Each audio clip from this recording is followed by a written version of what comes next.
하나님과 화평을 누리는 길, 그런 주제로 말씀을 전하겠습니다. 어제는 우리가 예수님의 십자가를 칭의라고 하는 관점에서 이렇게 살펴봤습니다. 오늘 아침에는 예수님의 십자가를 화평이라고 하는 관점에서 살펴보려고 합니다. 칭의가 하나님 앞에서 우리의 신분의 변화에 대한 그런 관점에서 구원을 설명한 것이라고 하면, 화평은 하나님과의 관계에 대한 관점에서 구원을 설명한 겁니다. 성경을 읽으면 하나님께서 우리에게 베풀어 주신 구원의 풍성한 은혜를 이렇게 보여주시기 위해서 다양한 그림으로 우리에게 이렇게 보여주시는데, 그게 어제 이제 하나가 칭의, 법정에서 죄인이었지만 하나님이 의롭다 칭해 주심, 그래서 죄 사해 주시고 구원해 주심, 그 은혜에 대해 살펴봤고, 오늘 말씀은 그렇게 해서 죄 사함 받고 의롭다함을 받은 우리들이 하나님과의 어떠한 새로운 관계가 형성되는가, 거기에 대해서 말씀을 하고 있습니다. 1절 말씀을 한번 읽어보겠습니다. 1절 시작.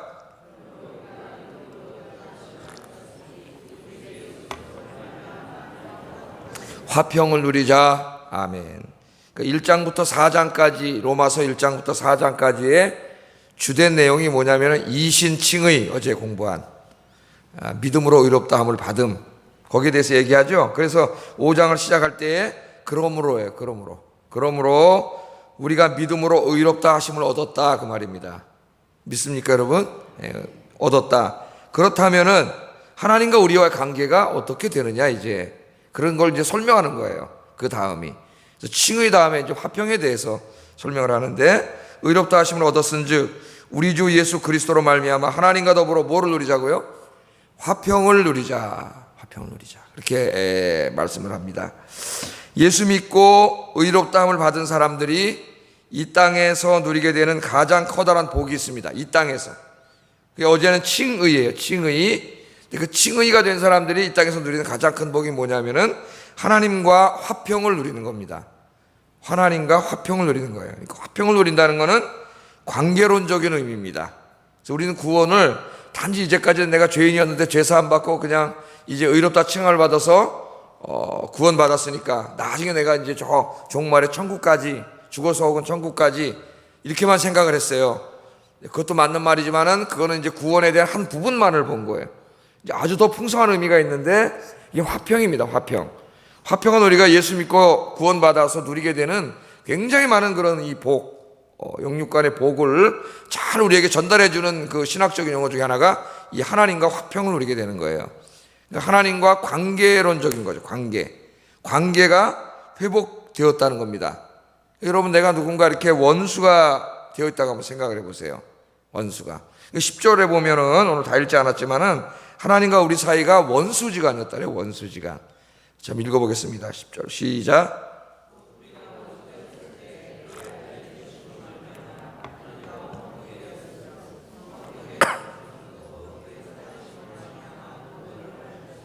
예, 아멘.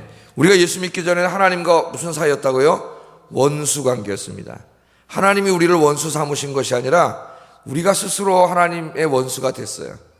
우리를 너무 사랑하시는 하나님 떠나서 죄 짓고 사탄에게 쫓아다니면서 우상 숭배하고 하나님 멀리하고 불순종하고 그렇게 삶으로 원수가 됐어요. 하나님과 원수. 그런데 예수 그리스도께서 어떻게 했다고요? 십자가에서 하나님과 우리 사이를 화해시켰다 그래요. 화해. 그러니까 이 화해는 용서를 전제로 하는 것입니다. 그죠? 여러분, 어떤 사람 사이에 내가 도저히 용서할 수 없는 사람이 있다고 한번 생각해 보세요. 여러분, 지금 한번 그런 사람 있을 거예요. 한 사람 생각해 보세요. 용서할 수 없는 사람. 그럼 그 사람과 화해를 하려면 어떻게 해야 돼요? 여러분이 손을 내밀어야 돼요. 손을 내밀려면 어떻게 돼요? 관계가 회복되려면은 용서해야 됩니다. 용서. 우리 하나님께서 우리와 화해하기 위해서 사랑하는 외아들을 십자가에 내주셨죠. 사랑하는 아들을 십자가에서 죽게 하심으로, 우리의 죄를 다 짊어지고 죽게 하심으로 죄의 문제, 하나님께 대해서 우리가 지은 죄의 문제를 용서해 주셨어요. 그 용서해 주셨기 때문에 우리는 하나님과 관계가 회복됐습니다. 그래서 하나님과 이제는 원수가 아니라 화평 혹은 화목, 이게 이제 번역을 하고 있는데 같아요. 관계가 회복되었다는 거예요. 이 화평에서 이제 관계가 회복되었다는 것은 단순히 그냥 관계가 회복되었다는 게 아니라 아주 중요한 의미가 있습니다. 여기에 이제 이 언약신학적으로 중요한 의미가 있는데, 그것은 뭐냐면 하나님과 우리 사이에 부자 관계가 회복된 거예요. 부자 관계가. 그래서 하나님은 우리의 아버지가 되시고 우리는 하나님의 자녀가 된 거예요. 요한복음 1장 12절에도 영접하는 자 곧 그 이름을 믿는 자들에게는 하나님의 자녀가 되는 권세를 주셨으니, 그렇게 말합니다. 이 구약 성경을 읽으면 여러분이 그래서 이제 성경 공부도 열심히 해야 되고, 이 교회 꼭 와서 말씀 열심히 들어야 돼요. 그래야 이 성경을 읽을 때 무슨 말인지 이런 걸 잘 알 수가 있어요. 구약 신학과 신약 신학의 핵심이 언약인데, 언약 신학의 핵심이 뭐냐면은 하나님께서 우리의 하나님이 되어 주심이에요. 우리의 하나님이 되어 주시고 우리는 하나님의 백성 삼아 주심입니다. 우리를. 그래서 구약에 보면 하나님이 누구를 백성 삼아 주셨어요? 이스라엘 민족을 백성 삼아 주셨어요. 그리고 이스라엘 민족의 하나님이 되어 주십니다. 이것을 가족적인 용어로도 설명을 하는데, 하나님이 이스라엘의 장자로 삼으시고, 그리고 이스라엘의 뭐가 되어 주신다 그랬어요? 아빠가 되어 주세요. 아빠. 그래서 구약에 보면은 하나님이 우리를 사랑하시고 돌봐주심을 표현하는 이 언약적인 이 메타포가 많이 나와요. 아빠, 왕, 목자, 다 의미가 다릅니다. 의미가 풍성한데 여기 아빠가 되어주시는 거예요. 그런데 이스라엘 백성들이 어떻게 합니까? 구약에 보면은 아빠이신 하나님을 떠나요. 뭐 창세기부터 시작된 거예요. 인간이 떠나서 우상을 숭배하고 불순종하고 죄를 짓고 살아갑니다. 그것이 계속되는 거예요. 우리 인간이 하나님을 떠나, 아빠이신 하나님을 떠나, 그래서 자기 마음대로 죄짓고 살아가는 그 모습을 하나의 재밌는 이야기로 잘 설명해주고 있는 성경이 누가복음 15장이에요. 무슨 이야기일 것 같아요? 탕자의 이야기예요. 탕자의 이야기. 탕자의 이야기는 이스라엘의 이야기이고, 더 깊이 올라가면 아담의 이야기이고, 아담의 후손들은 우리의 이야기입니다. 우리의 이야기. 아빠의 그 큰 사랑을 받고 살고 있는 그 아들이 어떻게 해요? 아버지한테 자기 주장하고 대들고 자기 것을 요구하고, 그래서 아버지 곁을 떠나잖아요. 아버지 곁을 떠나면 행복할 줄 알고. 우리 인간이 그래서 하나님 떠났지 않습니까? 마귀에게 속아서 네가 하나님이 되라 마귀가 그랬더니 자기가 하나님 되려고 하나님 떠났어요. 아버지 곁을 떠나서 가서 자기 멋대로 살아갑니다. 그게 행복한 줄 알았어요. 그랬더니 탕자비를 읽어보세요. 나중에 그 아버지 곁을 떠난 그 결말이 어떻게 돼요? 돼지 주염 열매를 먹는 신세가 됐어요. 하나님 떠난 인생은 그와 같습니다. 돼지 주염 열매, 그게 무슨 랍스타를 먹든지 맨날 몇백만 원짜리 밥을 먹든지, 그게 돼지밥 먹는 거예요. 돼지밥. 그런 인생이 됐습니다. 그래서 하나님 앞으로 다시 돌아오잖아요. 아들이 돌아왔더니 그 아버지가 어떻게 해요? 박대하지 않고 매일 동고 밖에 나와서 아들이 혹시 돌아오나 기다리고 계시다가 돌아오니까 그 아들을 끌어안고 용서해 주시고, 잔치를 열어주시고 옷을 새롭게 입히고 금가락지를 끼우고 하나님 다시 맞아주시잖아요. 그 그림이 바로 우리 인류의 이야기이고 이스라엘의 이야기이고 언약의 이야기예요. 언약 신학의 아주 핵심적인 말씀입니다. 여러분이 주 예수 그리스도를 믿고 주님께로 돌아오면은 주님이 여러분 안아주세요. 우리 하나님이 안아주시고 여러분 하나님의 아들로 딸로 회복시켜 주십니다. 관계가 회복돼요. 그게 아주 중요한 거예요. 우리가 이 땅에 살면서. 로마서 8장 14절 15절 한번 찾아보세요. 로마서 8장 14절 15절.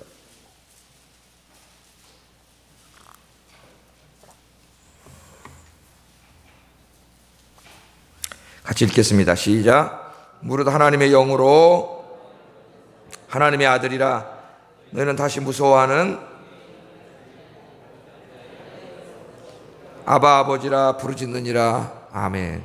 그래서 여러분들이 하나님을 이제 누구라고 부를 수 있게 됐어요? 아버지가 됐습니다. 하나님 아버지. 그분은 여러분에게 아버지세요.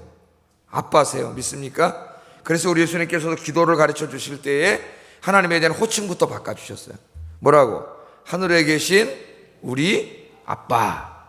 그 이스라엘의 모국어로 그대로 하면은, 아람어로 하면 그냥 아빠의 발음이 똑같아요. 우리랑 이상하게 똑같아요.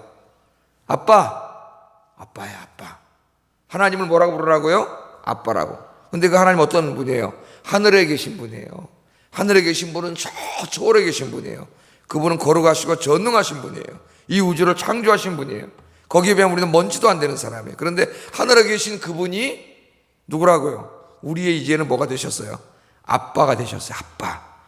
그렇게 하나님과 우리 관계를 회복시켜 주시려고 이 언약의 그 원래 아담을 만들 때 그 아담과 하나님 사이, 하나님과 아빠 사이, 하나님 우리를 만드셨잖아요. 우리가 아빠예요. 그 사이가 깨졌는데 그걸 다시 회복시켜 주시려고 우리 예수님이 십자가에서 죽으신 거예요. 할렐루야. 이제까지는 죄사함이라는 관점에서 생각했지만은 화평이라는 관점에서 로마서 5장에서 설명을 하면은 하나님과 우리 아빠와 아들, 아빠와 딸 사이를 회복시켜 주시려고 주님이 십자가에서 죽으셨습니다. 그러므로 하나님은 이제 우리의 아빠가 되셨어요. 아빠가. 그래서 우리가 뭔가 이 땅을 살아갈 때 우리 힘으로만은 살아가지 못합니다. 우리 혼자만의 힘으로는 슬픔을 감당하지 못합니다. 그때 우리는 아빠 하나님께 가서 우리의 필요, 우리의 아픔을 내려놓을 수 있게 됐어요. 자식만이 할 수 있는 거예요. 하나님을 아빠가 된 자식만이. 그 히브리서 4장 16절에 보면은 그러므로 우리가 긍휼하심을 받고 때를 따라 돕는 은혜를 얻기 위하여 은혜의 보좌 앞에 담대히 나아갈 것이니라. 아멘. 여러분이 하나님을 아빠라고 부른다면, 정말 아빠로 인정하는 믿음을 가지고 있다면 여러분은 담대히 언제든지 하나님의 은혜의 보좌 앞에 나가서 아빠 하나님께 여러분 필요한 것들을 구하면 하나님께서 갚아주십니다. 그래서 우리 예수님께서 마태복음 7장 한번 찾아보세요. 새벽에 빨리빨리 성경 찾으면 정신이 번쩍번쩍 나요. 마태복음 7장. 이 성경 말씀이 다 이렇게 연결이 된 거예요. 마태복음 7장. 그 유명한 말씀이죠. 7절부터 12절까지 우리 같이 우리 아빠 하나님께 가서 우리가 요청하면, 구하면 우리 아빠 하나님은 어떻게 하시는지 같이 한번 읽어보겠습니다. 시작.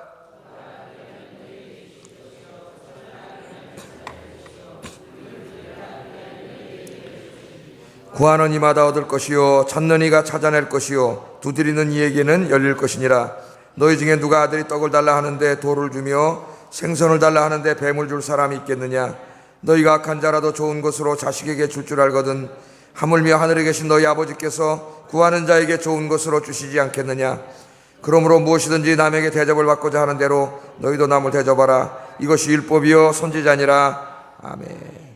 여기 아빠와 자식의 비유를 통해서 기도 응답에 대한 약속의 말씀을 주십니다. 선하지 않은 아빠도, 비록 도둑질해서 먹고 사는 아빠를 할지라도 자식이 달라 그러면 준다. 좋은 것으로 자식이. 그런데 하늘에 계신 우리 아빠는 너무 좋으신 아빠예요. 그 아빠께서 너희가 구하는데 주시지 않겠느냐? 그렇게 말씀합니다. 주시겠다는 말씀이에요. 하나님 남이 아니에요. 하나님을 우리 아빠로 회복시켜 주시기 위해서 외아들이신 아들을 보내주셨고 그 아들이 십자가에서 죽으셨습니다. 그 십자가를 붙잡는 순간 우리는 죄사함 받고 의롭다함을 받아 하나님과 화평을 누리게 되고 하나님을 다시 우리의 아버지로 모시게 되는 하나님의 자녀가 된 줄로 믿습니다. 이게 제일 큰 복이에요. 이 땅에 여러분이 살아가는데 여러분이 이제는 여러분 고아가 아니라 여러분 누가 계세요? 하늘의 아버지가 계세요. 이 땅의 아버지는 연약합니다. 부족합니다. 여러분에게 다 줄 수 없습니다. 그러나 하나님 아버지는 무한하십니다. 부족함이 없으십니다. 전능하신 분입니다. 이제부터 하나님 아버지 믿고 사시기를 주의 이름으로 축복합니다. 자, 이처럼 하나님을 아버지로 모신 우리들. 그래서 이제는 우리의 큰 나의 후원자가 있어요. 나를 지키시고 인도하시는 아빠가 계세요. 하나님이 계세요. 그러니까 여러분 힘내서 사시기를 주의 이름으로 축복합니다. 그런데 예수님이 십자가에 달려 돌아가심으로 우리를 하나님과 관계를 이렇게 화목해 해 주셨는데 거기서만 끝나는 게 아니에요. 이렇게 하나님과 관계가 회복된 사람들에게는 궁극적인 축복이 기다리고 있습니다. 우리가 이 땅에 살아가는 동안도 하나님 아빠와 기도하면서 하나님 공급해 주시지만 이 땅에서 그까짓 것 아무것도 아니에요. 그까짓 것은 정말 중요한 복을 주셨어요. 2절 말씀에 보면 하나님의 영광을 바라고 즐거워하느니라 이렇게 말합니다. 하나님과 화목되었고 또한 화목됨으로 말미암아 우리가 어떻게 됐어요? 하나님의 영광을 바라고 즐거워하게 됐다 그렇게 말합니다. 하나님의 영광을 바라고 즐거워한다는 말은 하나님의 영광을 위해서 산다는 말이 아니에요. 잘못 읽으면 우리말로 읽으면 그렇게 됩니다. 하나님의 영광을 위해서 이제 살겠다 그런 말이 아니에요. 그럼 우리가 의지가 되잖아요. 하나님 주신 복을 말하는 거예요. 그러니까 이건 뭐냐면은 하나님의 영광에 대한 소망을 즐거워한다. 직역하면 그렇게 됩니다. 이렇게 번역하는 것이 훨씬 좋아요. 하나님의 영광에 대한 소망, 그걸 여기서 즐거워한다는 거예요. 그러면 하나님의 영광에 대한 소망이 뭐예요, 여러분? 여러분 뭘 소망하고 사십니까? 여기 우리 기독교의 본질이 담겨 있어요. 우리는 이 땅에 자꾸 이 땅에 뭘 쌓고 모으고 여기서 더 잘 살고 이런 것에 관심을 가져요. 이 목사들이 많이 잘못해가지고 기독교를 엉망진창으로 만들어놨습니다. 복음을 다 왜곡시켜버렸어요. 미신으로. 한국 기독교 상당수가 미신이에요, 미신. 성경과 상관없는 기복, 건강, 번영, 물론 하나님이 필요할 때 주실 수 있어요. 저도 그런 설교 가끔 하고, 여러분 필요하면 기도하세요. 하나님 주실 줄 믿습니다. 기독교 본질이 아니에요, 그런 거는. 그런 거 없어도 돼요. 제가 어제도 말씀드렸지만 어떤 사람은 평생 가난하게 사는 분도 있어요. 신앙생활을 잘하지만. 그런 가운데 주님을 의지하고, 또 어떤 분들은 평생 몸이 아픈 가운데 사는 분도 있어요. 그런 가운데 하나님이 또 다른 더 큰 은혜를 주시고 끝 모릅니다. 그러나 더 큰 은혜가 뭐냐면 하나님의 영광에 대한 소망을 주셨다는 거예요. 거기 하나님의 영광에 대한 소망은 하나님의 영광의 몸을 우리가 입는 소망이에요. 여기 하나님의 영광은. 우리가 하나님의 영광을 보지 못하지 않습니까? 그러니까 하나님의 그 영적인 몸을, 지금 우리는 이게 육적인 몸을 가지고 있잖아요. 이건 썩어, 늙어, 병들어, 약해, 새벽에 지금 좀 일찍 일어나면 막 피곤해, 이따 두통이 오고 골이 아파, 이런 몸이에요. 늙고 병들고 좀 있으면 죽어야 돼요. 가야 될 몸이에요. 그러나 이걸로 끝나는 게 아니라 이제 우리 하나님과 화목하게 되는 사람은 어떤 소망이, 하나님의 영광을 얻는 소망을 갖게 돼요. 하나님의 영광의 몸, 신적인 몸을 여러분이 받게 돼요. 할렐루야. 그게 우리의 진짜 소망이에요. 이 땅에서 뭐 좀 돈 더 주시고 집도 더 주시고 그거 금방 없어지잖아요. 안 죽어요, 여러분? 죽어요. 우리 전도서 통해서 공부하잖아요. 그걸 추구하고 사는 사람은 어리석은 사람이에요. 예? 이제는 뭘 추구하고 살아야 돼? 하나님이 주실 그 영광의 몸. 우리는 그걸 다른 말로 뭐라 그래요? 부활의 몸이죠, 부활의 몸. 여러분 이걸로 끝나는 게 아니지 않습니까? 이 몸은 죽어요. 없어져요. 그런데 이 몸이 죽고 끝나는 게 아니라 하나님은 뭘 준비하고 계세요? 하나님과 같은, 죽지 않고 병들지 않고 약해지지 않는 그 영광스러운 하나님의 몸, 신적인 몸을 저와 여러분을 위해서 준비하고 계세요. 믿습니까? 그러니까 아프다고 너무 실망하지 마세요. 늙는다고 절망하지 마세요. 거울 보고 주름살이 하나 늘었다고 스트레스 받지 마세요. 어차피 이거는 없어질 몸이에요. 죄로 물들고 오염된 이 몸으로는 하나님 나라에 갈 수 없습니다. 그래서 이 몸은 죽어야 돼요. 없어져야 돼요. 썩어야 돼요. 무덤에 들어갈 수밖에 없어요. 그러나 잠깐 오면 주님이 오실 때 어떻게 돼요? 부활해가지고 어떤 몸이 된다고요? 영광의 몸, 하나님의 영광의 몸을 얻게 돼요. 그래서 빌립보서 3장 21절 한번 찾아보겠습니다. 빌립보서 3장 21절.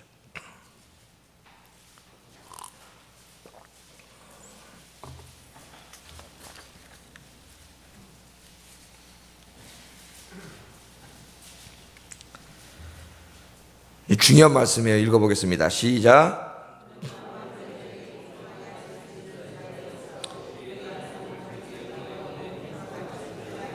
아멘. 여기가 중요한 말씀이 있죠. 우리의 낮은 몸이라는 건 이 몸을 말하는 거예요. 썩고 죽고 병들고 없어지는 몸입니다. 이 낮은 몸을 자기의 영광의 몸의 형체와 같이 어떻게 한다고요?